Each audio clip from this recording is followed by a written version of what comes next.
আজকে হাতে মাখা মোরলা মাছ ভাপা নিয়ে চলে এসেছি। আজকে মোরলা মাছের ভাপা করব, সেই রেসিপিটাই তোমাদের সাথে আজকে শেয়ার করব। তোমরা সবাই কেমন আছো? আমি খুব ভালো আছি।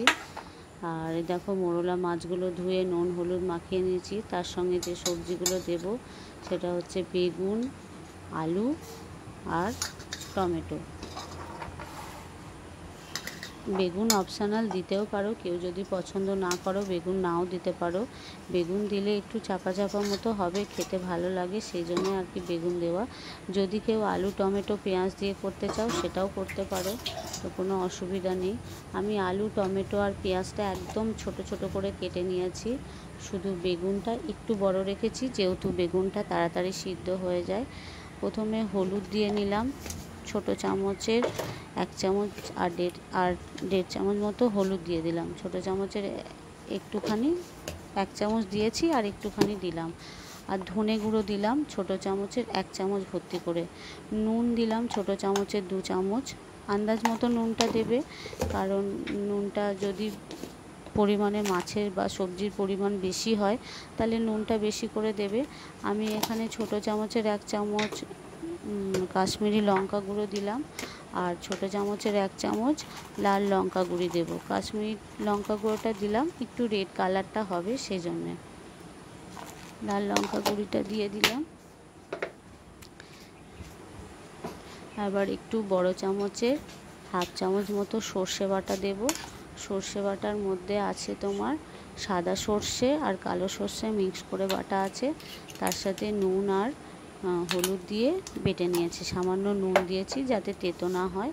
তো এবারে আমি এটা ভালো করে মেখে নেব হাতে করে, যেহেতু হাতে মাখা মোরলা মাছ সেই জন্য এটা মেখে নিয়েছি। এবারে আমি তেলটা দিয়ে দিচ্ছি, বড় চামচের 2 চামচ মতো তেল দিয়ে দিলাম। আবার পরে তেলটা যেহেতু আমি ইউজ করব সেই জন্য এখানে বেশি তেল দিলাম না, জাস্ট তেলটা মাখিয়ে নিচ্ছি।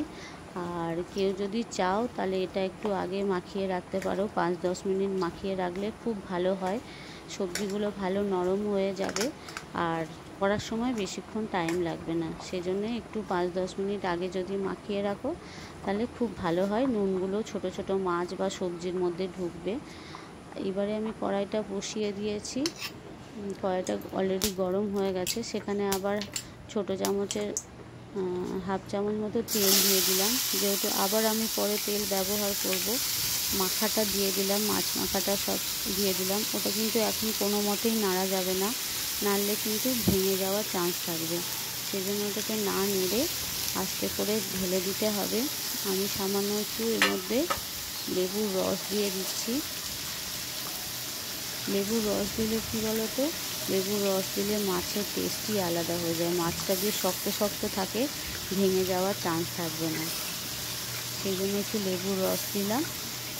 বেশি লেবুর রস না, সামান্য 1 চামচ মতো লেবুর রস দিলেও হবে। যারা বেশি টক খেতে চাও না শুধু টমেটোটা দিলেও হবে, লেবুর রস না দিলেও চলবে। আমি এটাকে দিয়ে ঢাকা দিয়ে দিলাম। 5 মিনিট পরে এসে দেখব।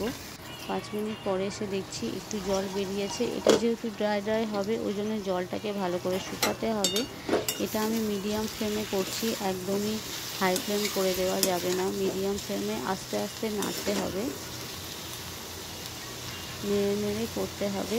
এটাকে একদম শুকনো করে নিতে হবে, গরম ভাতে দুর্দান্ত লাগে। আমার ভিডিও যারা দেখছো তারা অবশ্যই লাইক শেয়ার কমেন্ট করবে আর সাবস্ক্রাইব করে পাশে থাকার অনুরোধ জানাচ্ছি, যারা নতুন। আর যারা পুরনো তারা তো আমার সাথেই আছো, সাবস্ক্রাইব করলে পাশে থাকলে খুশি হব। তোমাদের সাহায্য ছাড়া তো কোনো মতেই এগোতে পারবো না, সেই জন্যেই সাবস্ক্রাইব করার কথা বলছি আমি এখানে। তোমরা অবশ্যই ভিডিওটা পুরো দেখে তারপরে লাইক শেয়ার কমেন্ট করবে, ভিডিওটা পুরোটা দেখার অনুরোধ রাখলাম। সবাই ভালো থাকবে। আমার এটা হয়ে গেছে মোটামুটি, তাও গ্যাসটা কম করে এটাকে ড্রাই হতে দিয়েছি। আবার একটু তেল দিয়ে দিলাম, সামান্য 1 চামচ মতো তেল দিয়ে দিলাম। নামাবার আগে কাঁচা তেলের যে গন্ধটা থাকে ওটা খুব সুন্দর লাগে, সুন্দর লাগে, গন্ধ আসে, খেতেও ভালো লাগে। কাঁচা তেল দিয়ে যেমন আমরা আলু মাখা খাই কত সুন্দর লাগে খেতে, সেই জন্যে এখানেও কাঁচা তেলটা আমি ব্যবহার করলাম। আর গরম মশলা দিয়ে দিলাম নামাবার আগে। তো এখানে যাদের ধনেপাতা থাকবে ঘরে, ধনেপাতা কুচিও দিতে পারো, অপশনাল। তো আমার কাছে এখন ধনেপাতাটা নেই, ওই জন্য আমি দিলাম না। তো তোমাদের কাছে থাকলে অবশ্যই দিতে পারো। শীতকালে এটা খুব সুন্দর হয়, বেগুনগুলোও ভালো থাকে আর ধনেপাতা থাকে, টমেটোগুলোও বেশ সুন্দর থাকে, তখন বেশ ভালো হয়। এটাতে আমি গ্যাসটা অফ করে একটু গরম কড়াই বসিয়ে রেখেছি, যাতে জল বাকি যদি একটুখানি জল থাকে সেটা শুকিয়ে যাবে, সেজন্য।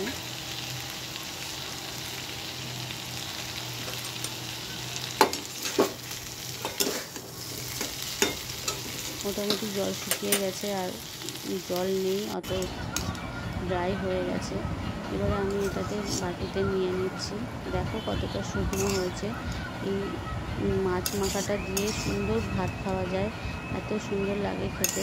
আর কেউ যদি মিষ্টি দিতে চাও, সামান্য মিষ্টি ছড়িয়ে দিতে পারো। আমি মিষ্টি দিইনি, মাছে মনে হয় মিষ্টি ভালো লাগে না খেতে, সেজন্য দিইনি। আর একটু ঝাল ঝাল করতে পারো, কেউ কাঁচা লঙ্কা কুচি করে চিড়ে দিতে পারো। আমরা যেহেতু বেশি ঝাল খাই না, সেজন্য অত ঝালটা ব্যবহার করিনি। তোমরা সবাই বানিয়ে দেখবে কেমন হয়েছে, আমাকে কমেন্ট বক্সে সবাই জানাবে। আর কারা কারা জানো এটা, সেটাও জানাবে।